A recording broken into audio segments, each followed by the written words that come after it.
I grew up in the cadet org at the Canyon Oaks Ranch in Los Angeles, California. It's actually in Saugus.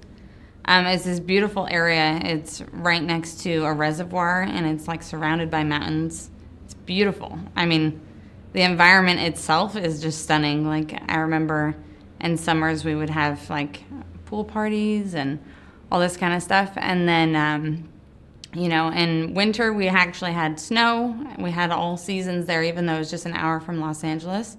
So we grew up with like a very kind of cultured environment. We had animals, you know, tons of life, you know what I mean? Like trees and different plants, and we had our own gardens, and we grew vegetables and all this kind of stuff. And I guess I would say, like, if I was to describe my experience at the ranch, it was something I would never give up. The experiences were great. We had awesome camaraderie, a lot of friends. I knew everybody. And it was great, you know. I don't regret any of it because it was actually just a lot of fun.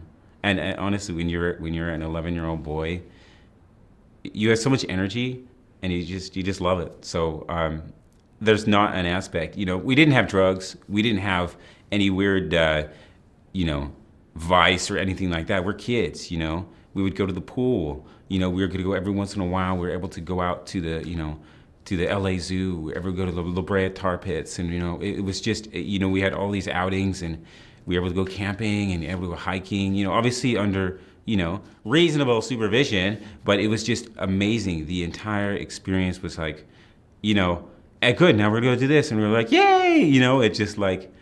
The boys would be skateboarding or playing football, and the girls would be making up dances, or reading in our room, or riding horses, or going on hikes, but it was fun. Like, we always were entertaining ourselves, and we never were stuck to screens like this generation. I have some of these fond memories of just, you know, cracking open a watermelon that we grew and just sitting on a railroad tie and just eating the big old watermelon, you know. Or sometimes we would go and, you know, we would have our gardens, we would pick flowers, and I remember we used to put the flowers into like a vase, you know what I mean, and stick them, you know, in our rooms, you know. It was fun. It was like, that was cool. And then, or we go swimming. I mean, we used to go swimming like almost every day, you know, and that was just for fun. There's horses up there. There was hiking. There was, obviously we had to do school, but yeah, a lot of different activities.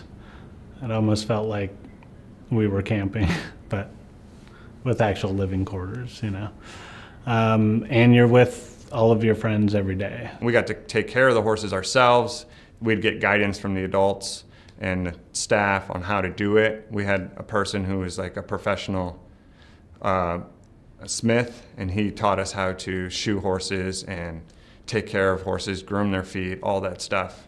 How to ride, everything. Sometimes they would have babies. Like, you know, like we actually, I think, had about 4, I think there was 4 births, maybe even 5 births.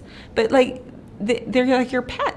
So of course you would go up and clean out their stall, help feed them. And it was actually kind of fun. Like, you know, we would get apples and carrots sometimes, and going up and being able to feed them and, you know, taking care of them.